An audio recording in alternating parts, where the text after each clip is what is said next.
I'm tired of the politics on both sides. I can't believe anything that they say. We are not getting journalism. We are not serving the public. Washington works for anyone who can hire an army of lobbyists and lawyers. The media bias, I guess, just depends on which channel you watch. I think that we need a different point of view. The media has gone over the top. They can't stand the truth, and apparently the news media can't stand the truth either. Congressmen and senators have lots of power, and we know that power corrupts. Special checks and the winks and nods run Washington.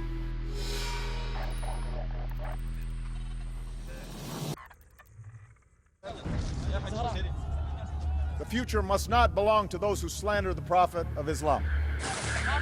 Now let's make two things clear. ISIL is not Islamic. We are going for you, Barack Obama. And we are not at war with Islam. We are at war with people who have perverted Islam.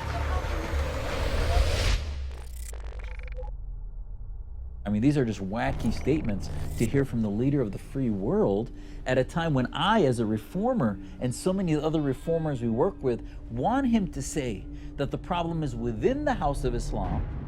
Dr. Zuhdi Jasser is a physician and a former lieutenant commander in the United States Navy. In 2003, he founded the American Islamic Forum for Democracy.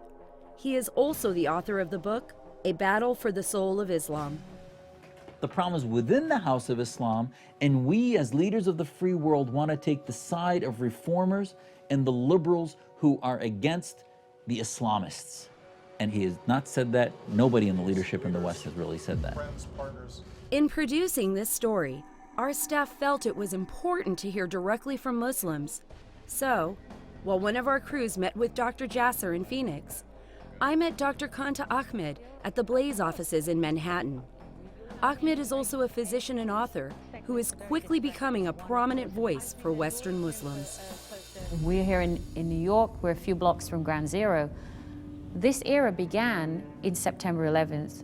I witnessed September 11th from Riyadh, Saudi Arabia, which was a day I will never forget, as I'm sure people around the world will never forget. And we're still, I think, in this target and destroy mode, which is a physical threat emerged from a location. We're going to hunt down those perpetrators and eliminate them. But we have not supported our forces and our military leaders by accompanying that war with an ideological war that should have been parallel, beginning 15 years ago, if not before. If we redact words like Islam or Islamism, the narrative belongs all of a sudden to the Islamist. We have lost the narrative. Ahmed and Jasser agree that since 9/11, American leaders from both parties have been unwilling to identify the ideology driving violent extremist groups such as Al-Qaeda and ISIS. They say these groups are tied to Islam, but more importantly, they are rooted in Islamism. I think the distinction between Islam and Islamism is the most important distinction of the 21st century, because one is a faith practice. Islamism is a political totalitarian ideology. It masquerades as Islam, but it really is 20th century in manufacture and man-made. It was developed in modern-day Egypt in the 1920s by thinkers that were incarcerated by the authorities at the time, and it has all the hallmarks of any classic totalitarianism is. But I find it's much more dangerous than many totalitarianisms we have known. We think of communism, or much more darkly in some ways, Nazism. I think it's so important to look at all this as one problem rather than so many different ones, because you'll never solve it unless you simplify it. All those groups, Hezbollah, Al-Qaeda, Boko Haram, Khomeinists, the common stream that they drink from is the supremacist doctrine that the Islamic State is their goal, and that Islamic law must be put into place by force, and that ultimately they are God. Until we Muslims extract theocracy from the legal interpretations of our scripture and the sayings of the Prophet, that's going to continue to be a trough from which they feed. It also is important to know that Islamism can be non-violent as much as it can be violent, and that's poorly explained. The reason we're reaching out, and especially the Obama administration, but even before, the Bush administration was reaching out to the wrong Muslims, is because the lens that they were using to look for what they felt were moderate Muslims is the lens of countering violent extremism. It's the CVE initiative, which means that the bad Muslims are the violent extremists and the good Muslims are the non-violent, non-extremists. Well, what does that mean? That lens is useless because the violent extremists come from some pool. And my goal, and moderate Muslims, are the ones that can drain the pool. You don't drain the pool of the violent extremists because that's like a whack-a-mole program. You drain the pool of the ideology. What is the ideology? It's not extremism. It's political Islam. Jasser and Ahmed believe fighting the Islamist ideology is more difficult because political Islam is entrenched throughout the Muslim world. There's an organization called the Organization of Islamic Conference, which is all of the Muslim majority countries, but they're spearheaded by Saudi Arabia and right-hand man Pakistan and Iran and Egypt. Notice Saudi Arabia Sunni, Pakistan majority Sunni, Iran Shia. So they put aside their deep conflicts in order to push forward a narrative that anything to do with scrutiny of what they identify to be Islam, what they identify as Muslim, what they identify as an Islamic institution, is going to be unlawful. And there have been resolutions for up till 2011, for about 12 consecutive years, resolutions in the United Nations that the OIC has compelled criminalizing blasphemy. The Organization of Islamic Cooperation, or OIC, is the second largest intergovernmental organization in the world. In December 2011, after a decade-long push from the OIC and its 56 member states, the United Nations passed Resolution 1618, condemning the defamation of religion. And I want to applaud the organization of the Islamic Conference for its leadership in securing the recent resolution by the United Nations Human Rights Council that takes a strong stand against discrimination and violence based upon religion or belief. The narrative is that it's just about the violence and the ones that seek terror as a means, but the organized states and the Muslims that are part of this OIC, the Organization of Islamic Cooperation, which I would consider to be sort of the neo-caliphate of today, we think that those are okay because somehow they're apologists. And the bottom line is by not acknowledging that there's a battle, there's good guys and gals and bad guys and gals within the ideology, you're actually helping the Islamists because they control the means, the military, and the current global movements. Islamism is a political totalitarian ideology masquerading as Islam. We mentioned its appetite for reworking world order into a new state. That's not a conspiracy theory. That is a political ambition that's carefully laid out. They want to use institutions to show their power in order to augment their totalitarian reach. The Islamist movement has strategically positioned itself in America and in other Western nations as the arbiter of discussions involving the Muslim faith. Islamists maintain a stranglehold on public discourse about Islam, even those considered to be moderate Muslims. And I would also caution us all on terminology. In the package preceding this segment, the reference was repeatedly made to Islamists, used as a pejorative. And when you start using terms like that as a pejorative, I think it sends a very negative message. It sends a message that anyone involved with Islam in any way is somehow engaging in something they shouldn't be engaging in. And I have to mention something here, which is what I believe is sort of the Muslim Brotherhood movement in the West. If you look, there was a website that they formed and a letter they wrote to Baghdadi called lettertobaghdadi.com. And I would ask any American to look at that website. It is a detailed 25-page rejection of Baghdadi as the head of the caliphate and rejecting him as a fundamentalist radical. The fascinating thing is here you have 200, 300 imams, leading Muslim Brotherhood type imams in the West that rejected his leadership, but didn't reject the concept of the caliphate, rejected his jihad, but didn't reject the concept of jihad, rejected his Islamic State, but didn't reject his concept of the Islamic State for majority countries Muslims, which tells you that they reject his means, but they're not rejecting his ends. So therefore, this is why until we Muslims end all jihad, end all Islamic states, and end all of these concepts that are fuel that radicalize Muslims into this Islamic state, Islamo-patriotism, you're never going to see an end to this war.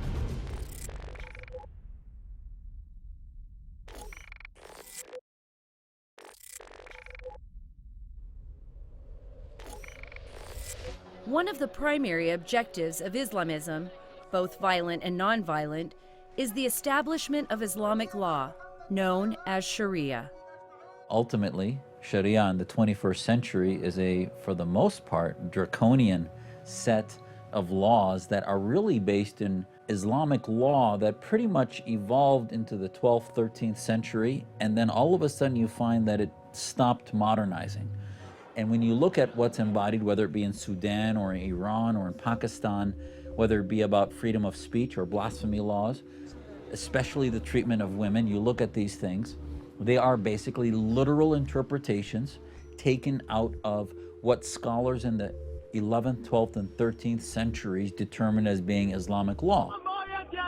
Enforcement of Sharia law often facilitates human rights violations. Acts of violence are conducted behind the drape of religious obedience.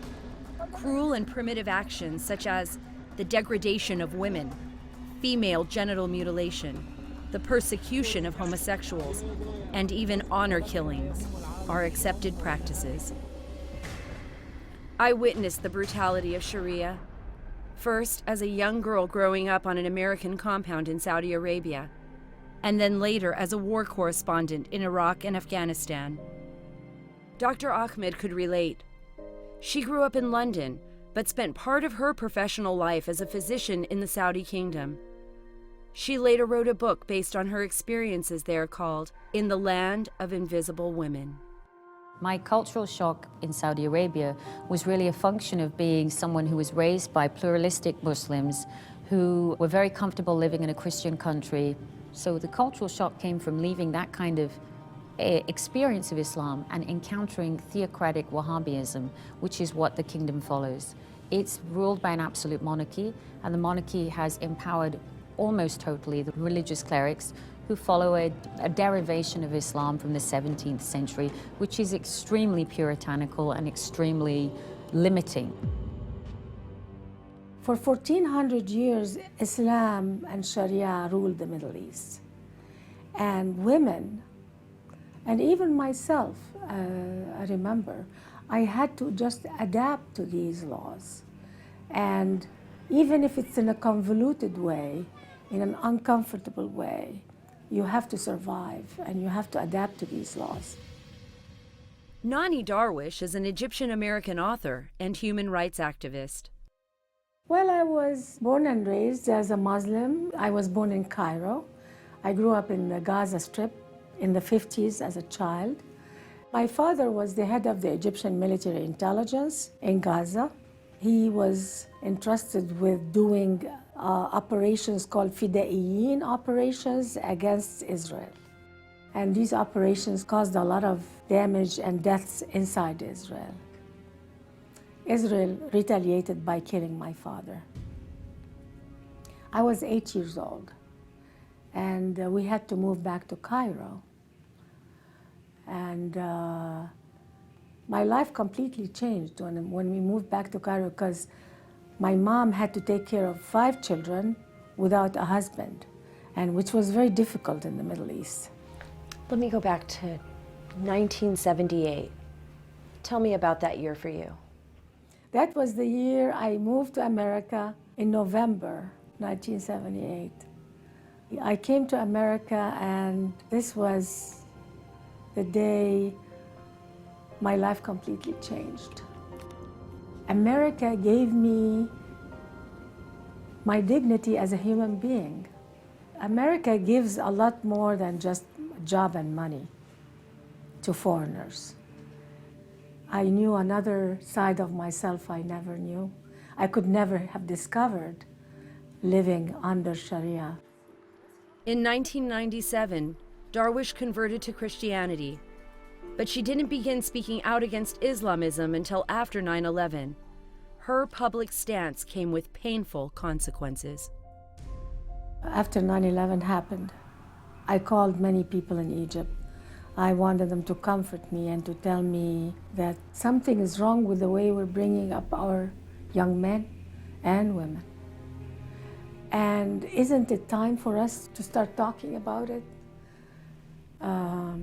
When I called Egypt, I spoke to many people, including my mother, and everybody was like shocked. How can I even say that Arabs did this? Don't you know this is a Jewish conspiracy?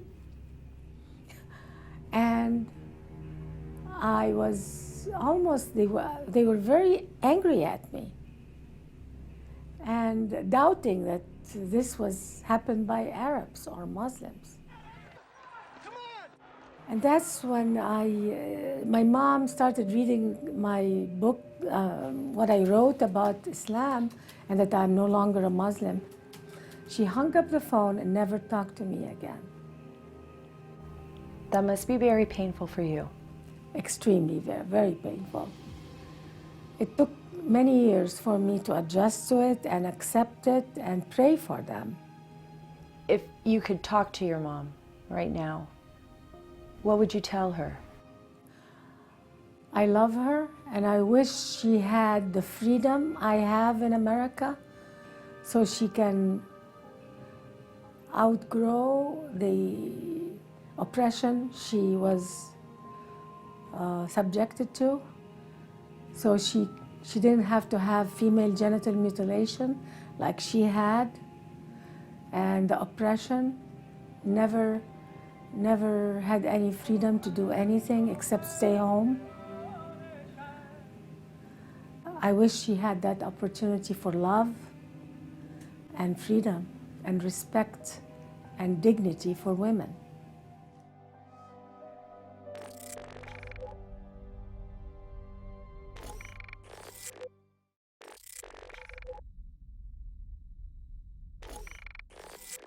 My maternal grandfather named me Mandana, actually, but I go by Manda. Manda Ervin was named after the mother of the renowned Persian civil rights leader, Cyrus the Great. She was born and raised in Iran. When she was young, Iran was a secular country where women fought for and earned equal rights. Since 1848, Iranian women started fighting against the clergies and against the government and against the kings and for their own human rights. So women of Iran have never been passive. They don't like that word of victim. They don't consider themselves victims. By 1968, we had 3 women senators. We had 26 women members of the parliament. But during the whole time, Khomeini was on the pulpit, yelling and screaming against the Shah, against America, against the women. Not only him, there were a few like him, the clergies who were working together against this modernity that the women of Iran had fought for. Ervin was the first woman to become the head of the customs administration in Iran. But by 1979, her family feared she would be targeted for assassination by the leaders of the revolution. So my father kept saying, you better leave, you better leave. They're not going to ask any question. They want your head. You're not supposed to be where you are at, and they're going to make an example out of you. Because one of the people that they executed the first month, one of them was my uncle, and the other one was my high school principal, who had become the Secretary of Education in Iran. She was executed. After witnessing the murders of family and friends at the hands of the new Islamist regime, Ervin fled for the United States in 1980. When I first came here, I was in America 36 years ago. I really had this huge depression. I think we all went through that too, because all of a sudden we lost our lives, our identity, and became nobody. And everyone is tiptoeing around the issue of Islamism. Irvin chose to confront Islamism in America. She became an activist for women's rights. She is the founder and president of the Alliance of Iranian Women, where she leads the fight for the rights of women under the rule of Sharia law. What made you want to become an activist? I don't know, it just hurts. I just cannot believe that one group of people who have no education, no knowledge, no heart, no brain, just walk in and take your rights away. It just doesn't sit right with me. I just can't sit here and say, okay, I don't see anything. I don't see anything, I don't hear anything, you know. I just can't do that. According to the most recent United Nations report on human rights in Iran, the regime executed nearly 1,100 people from January 2013 to June 2014. And women in Iran continue to face the harsh reality of life under Sharia law, which enables sexual assault and forced marriages for girls as young as 9 years old. When the women disobey, the women that don't have the power, what happens to them? Well, when they disobey, there is the killing, there is the divorcing and throwing them out of the house, there is taking their children away, there is all of these things that the Sharia law gives the right to the husband. Is the West listening? Are we listening to the women like you? Unfortunately not. They don't. They are empowering the dictators, the tyrants, unfortunately. It's sad when the people of Iran marched on the streets of Iran in 2009, and day after day, these women had green ribbons wrapped around their wrists and their fingers. And they kept saying, Obama, Obama, are you with them or with us? You can't be any more clearer. Millions of Iranian people on the streets of Iran marched day after day, and they asked Obama, Obama, are you with them or with us? And unfortunately, Mr. Obama said that he's with them. What does that mean? He gave the regime carte blanche to massacre thousands of those kids, young people, killing them, burning their bodies. Thousands of them raped in prisons, men and women. If you had a warning and maybe some advice for women from the West based on your experiences, what would that be now? Iranian women expected American women to stand up with them, to support them. But we have not had one single American woman who has extended a hand to support us. Not a single American woman. So at the moment, Americans need to remind us what was the Declaration of Independence, what is the Constitution, what does it mean to be a functioning democracy, because so many Muslims around the world deserve that. If ever there was a time that Americans should remember or try and teach the world what their ideals were, now is it. Because we are really facing a crisis of secular pluralistic democracy confronting totalitarianism.